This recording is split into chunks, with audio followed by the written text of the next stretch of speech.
नमस्कार। अपना प्रदेश उत्तर प्रदेश उत्तराखंड देख रहे हैं आप। मैं हूं आपके साथ पूजा मोहन पांडे। बुलेटिन की शुरुआत करते हुए सबसे पहले आपको बता दें, ज्ञानवापी मसले में सुप्रीम कोर्ट ने आज सुनवाई की है, वो भी महज 5 मिनट की। सुबह 11:03 पर ये सुनवाई शुरू हुई थी। तीन जजों की बेंच ने सुनवाई शुरू की और 11:08 पर सुनवाई खत्म हो गई। इसके बाद जस्टिस DY चंद्रचूड़ ने कहा कि निचली अदालत यानी कि बनारस कोर्ट जहां सुनवाई हो रही है वो किसी भी मामले में एक्शन लेने से बचे। साथ ही ये सुनवाई टाल दी गई है। कल यानी कि शुक्रवार को 4 बजे एक जज एलन राव का फेयरवेल होना है, इसलिए 3 बजे सुनवाई सुनिश्चित हुई है।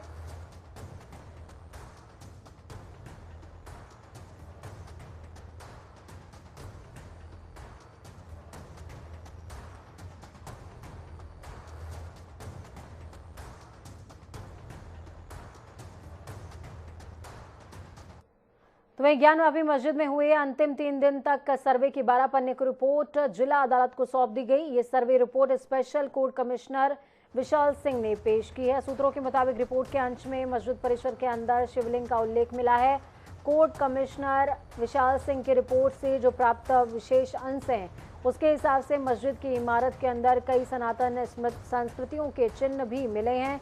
सर्वे की वीडियोग्राफी रिपोर्ट अब कमिश्नर ने कोर्ट को सौंप दी है। जो जानकारी मिल रही है उस हिसाब से रिपोर्ट में सर्वे के दौरान मस्जिद के अंदर कई सनातन सांस्कृतिक धर्म से जुड़े हुए अंश पाए गए हैं। विशिष्ट अपवादों के अनुसार मस्जिद में तहखाने की दीवारों पर सनातन चिन्ह पाए गए, जिसमें कमल, डमरू, त्रिशूल और अन्य तमाम चिन्ह पाए गए हैं। तो वहीं सुप्रीम कोर्ट के आदेश के बाद वाराणसी जिला अदालत ने अगली सुनवाई 23 मई तक के लिए टाल दी है।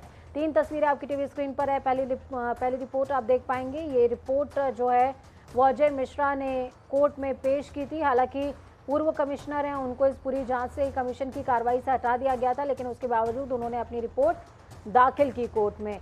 दूसरी जो रिपोर्ट आप देख पाएंगे आपकी टीवी स्क्रीन पर, वो रिपोर्ट है विशाल सिंह की रिपोर्ट, जिसमें उन्होंने तमाम व्याख्यानों के साथ में ये रिपोर्ट दाखिल की है।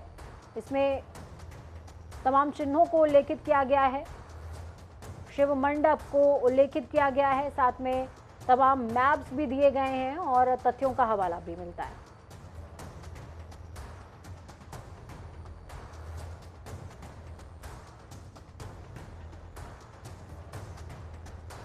तो एक तस्वीर आपको हम दिखाने जा रहे हैं। ये तस्वीर तेजी से वायरल हो रही है सोशल मीडिया पर।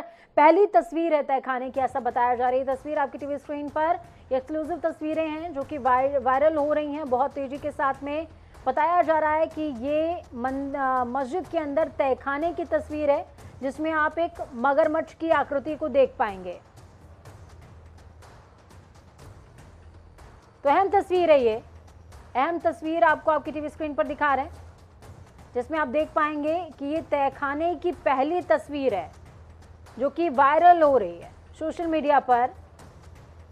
इसमें मगरमच्छ की आकृति नजर आती है और सामने एक फंदे के तौर की आकृति नजर आ रही है।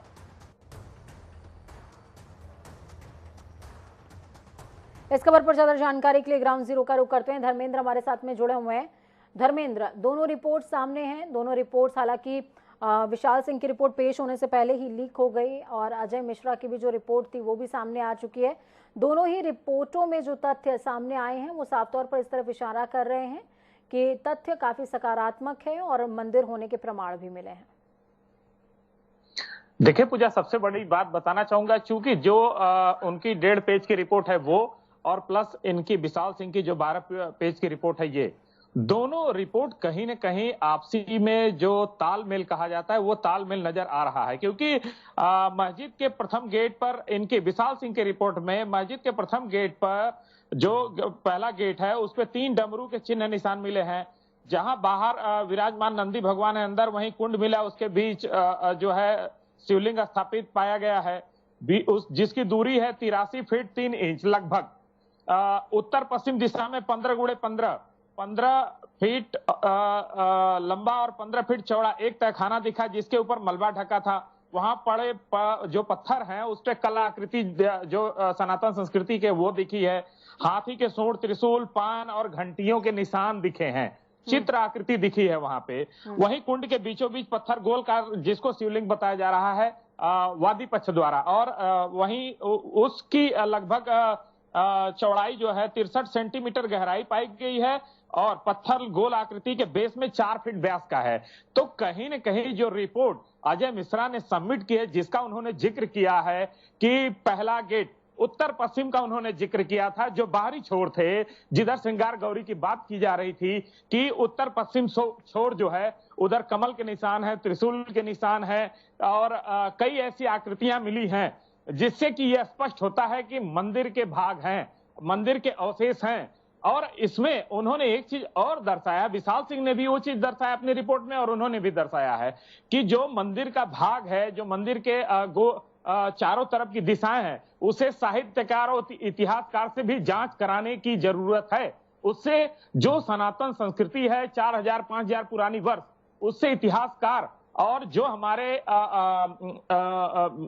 पुरातत्व के लोग हैं, अगर वो करते हैं तो कुछ चीजें ऐसी हैं जो निकल कर आएंगी जो सर्वे रिपोर्ट में हम लोगों को नहीं मिल पाई हैं। पहली चीज। दूसरी चीज मैं पूजा बताना चाहूंगा, आज जिस तरीके का वाद प्रतिवाद रहा और सुप्रीम कोर्ट ने रोक लगाया, उसके बाद कोर्ट ने आदेश दे दिया अग्रिम डेट 23 तारीख का सुबह का।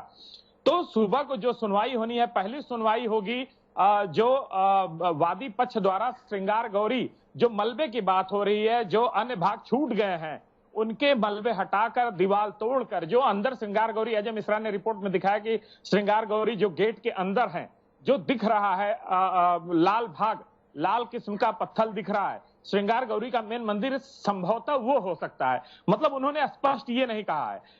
पत्थर, लाल पत्थर के कई जगह निशान देखे गए हैं, सिंदूरी रंग के देखे गए हैं, तो कई चीजें ऐसी हैं जो स्पष्ट होती हैं। अब उस पर सुनवाई होगी, उसके बाद जो दूसरी सुनवाई होगी उस पर कोर्ट, अगर सुप्रीम कोर्ट आदेश देता है तो जो 12 पन्ने की रिपोर्ट है प्लस 3 बॉक्स हैं, 73 एलिवेंचर हैं, उसके साथ साथ 2-2 GB के पेनड्राइव हैं, उस पर सुनवाई होनी है। पूजा, बहुत शुक्रिया धर्मेंद्र हमारे साथ जुड़ने के लिए, अहम जानकारी साझा करने के लिए। तो 23 तारीख पर सभी की निगाहें बनी हुई हैं कि आखिरकार 23 तारीख को निचली अदालत में क्या फैसला होता है। फिलहाल कल सुप्रीम कोर्ट में आगामी सुनवाई होनी है। सुप्रीम कोर्ट में कल तक के लिए सुनवाई टल गई है और 3 बजे का समय सुनिश्चित हुआ है।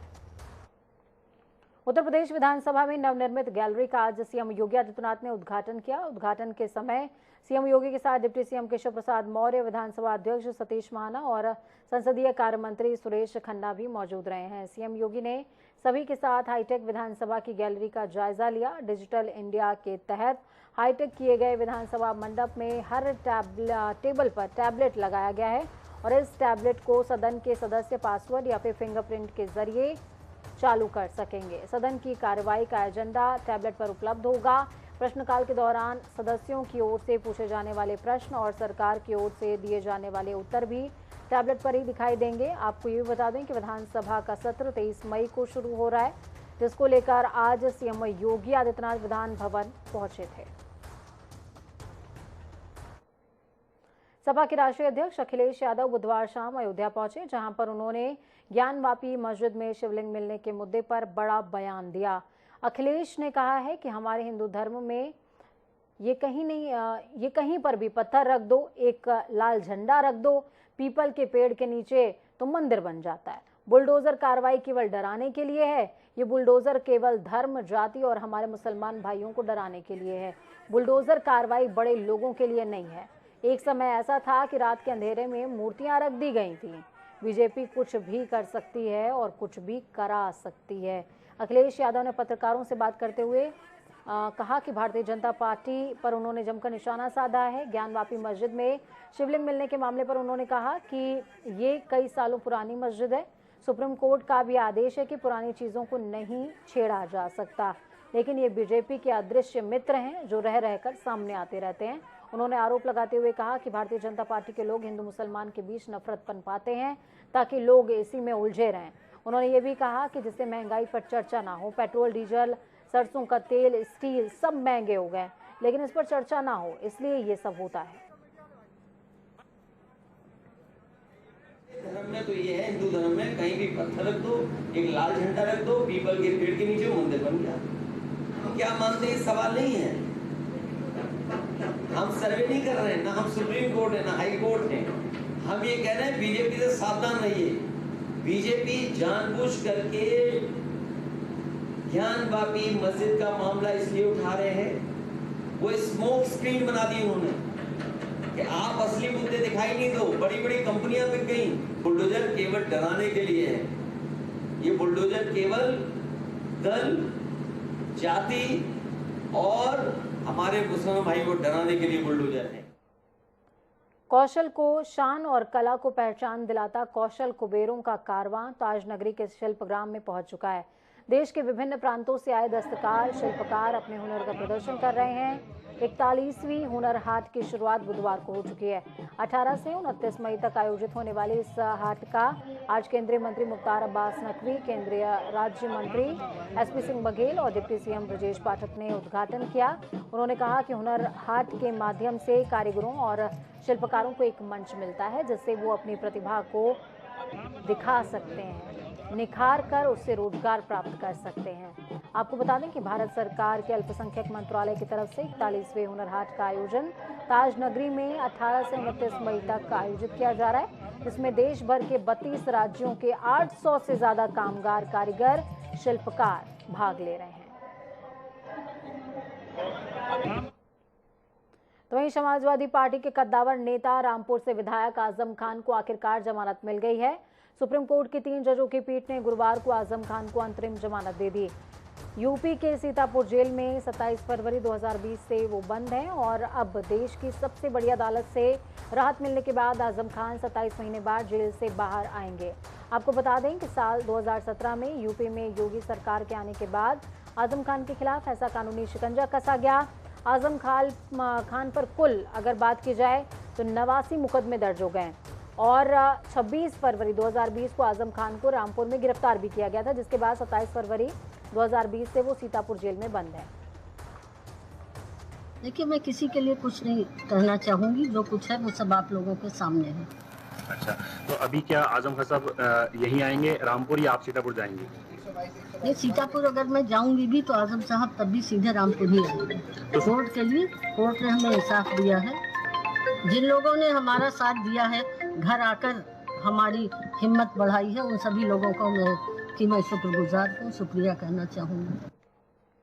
तो वहीं आजम खान को सुप्रीम कोर्ट से जमानत मिलने के बाद सपा के प्रवक्ता और पूर्व सपा एमएलसी नेता सुनील सिंह सार्जन ने क्या कुछ कहा है, सुनिए। उत्तर प्रदेश की बीजेपी सरकार लगातार आजम साहब पर जुल्म जाती करती आ रही है। आज इस चीज को माननीय सर्वोच्च न्यायालय ने महसूस किया कि उत्तर प्रदेश में जिस तरीके से आजम साहब पर फर्जी मुकदमे लगा करके उनको परेशान किया जा रहा है, इसीलिए सर्वोच्च न्यायालय ने विशेषाधिकार का प्रयोग करते हुए अंतरिम जमानत आजम साहब को दी है। और सिर्फ आजम साहब पर नहीं, बीजेपी सरकार, समाजवादी पार्टी के कार्यकर्ताओं, आम जनता हो, जिस तरीके से उत्तर प्रदेश में पुलिसिया आतंक बढ़ा है, वो घटना चंदौली की हो, सिद्धार्थनगर की हो, ललितपुर की हो, बस्ती की हो या प्रदेश के दूसरे जिलों में जो घटनाएं हो रही हैं, उससे ये साबित होता है कि उत्तर प्रदेश में कानून नाम की कोई चीज नहीं है। खबरों में आगे बढ़ेंगे, बात उत्तराखंड की करेंगे। उत्तराखंड सरकार और भारत पेट्रोलियम कॉर्पोरेशन लिमिटेड के बीच आज एमओयू पर हस्ताक्षर किए गए। इस दौरान मुख्यमंत्री पुष्कर सिंह धामी मौजूद रहे। मुख्यमंत्री धामी की उपस्थिति में राज्य सरकार की ओर से सचिव ऊर्जा आर मीनाक्षी सुंदरम और भारत पेट्रोलियम कॉर्पोरेशन लिमिटेड की ओर से मुख्य महाप्रबंधक नवीनीकरण ऊर्जा शैली अब्राहम और अधिशासी निदेशक अमित गर्ग ने हस्ताक्षर किए हैं। सीएम आवास में आयोजित कार्यक्रम में राज्य में नवीनीकरण और अन्य परियोजनाओं के विकास और 100% वित्तीय निवेश किए जाने के लिए ये एमओयू साइन हुए हैं। आज हमने रिन्यूएबल एनर्जी के क्षेत्र में भारत पेट्रोलियम कॉर्पोरेशन लिमिटेड के साथ एमओयू साइन किया है। इससे निश्चित रूप से हमको रिन्यूएबल एनर्जी के क्षेत्र में, क्योंकि जब हमारा इकोलॉजी और इकोनॉमी दोनों को बैलेंस करके जो हमारी राज्य को आगे बढ़ाने की अवधारणा है, उस पर ये एमओयू आज आगे चलकर एक अच्छा काम होगा और निश्चित रूप से इसके राज्य का भी लाभ होगा और हम लोग आगे बढ़ेंगे। आगे भी हमने बहुत सारे सोलर के क्षेत्र में, अन्य क्षेत्रों में हमने उनसे उस संबंध में भी बात की है कि जो भी आगे आना चाहते हैं उन सभी का हम स्वागत करते हैं। धर्मनगरी हरिद्वार में बीते साल हुई धर्म संसद हेट स्पीच के मामले में जेल गए जितेंद्र नारायण सिंह त्यागी उर्फ वसीम रिजवी आज हरिद्वार के जिला कारागार से अंतरिम जमानत पर रिहा हो गए हैं। 13 जनवरी को जितेंद्र नारायण त्यागी को हरिद्वार के बॉर्डर से हेट स्पीच मामले में गिरफ्तार किया गया था, जिसके बाद 17 मई को उन्हें सुप्रीम कोर्ट से 3 महीने की सशर्त अंतरिम जमानत दी गई है, जिसके बाद आज उनकी जिला कारागार से रिहाई हो गई। इस दौरान उन्होंने मीडिया से दूरी बनाए रखी। तो वहीं इस दौरान बड़ी बात ये भी देखने को मिली कि हरिद्वार की जिला कारागार में कोई भी संत उन्हें लेने नहीं पहुंचा था। तो बड़ी खबर अहम जानकारी हल्द्वानी से। हल्द्वानी में परिवहन विभाग ने चेकिंग अभियान तेज कर दिया है। सिटी मजिस्ट्रेट ऋचा सिंह और ARTO ने महाअभियान चलाया है। पहाड़ जाने वाली गाड़ियों की चेकिंग की गई है। 3 गाड़ियों को सीज किया गया, 16 गाड़ियों के चालान काटे गए हैं। तो बड़ी खबर अहम जानकारी इस वक्त की आपको दे रहे हैं। बड़ी खबर है ये हल्द्वानी से बड़ी खबर है, जिसमें तमाम जो वाहन हैं उनकी चेकिंग की जा रही है। आपको बता दें कि पिछले दिनों ग्रीन कार्ड को लेकर के सरकार की काफ़ी ज़्यादा फज्जती हुई थी, जिसके बाद अब परिवहन विभाग भी एक्शन मोड में आ गया है और तमाम गाड़ियों की जो फिटनेस है वो भी चेक की जा रही है। मानक पर खरे उतर रहे हैं कि नहीं ये भी चेक किया जा रहा है। साथ में कई गाड़ियों के चालान भी काटे गए हैं।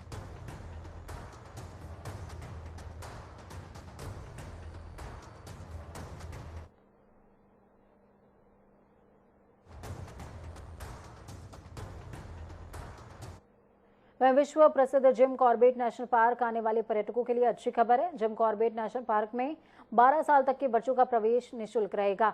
इस संबंध में सरकार ने शासनादेश भी जारी कर दिया है। कॉर्बेट टाइगर रिजर्व के निदेशक नरेश कुमार ने बताया कि उत्तराखंड के टाइगर रिजर्व, नेशनल पार्क, वन्यजीव अभ्यारण्य, कंजर्वेशन रिजर्व, चिड़ियाघर नेशनल पार्क में 12 साल तक के बच्चों का निःशुल्क प्रवेश होगा।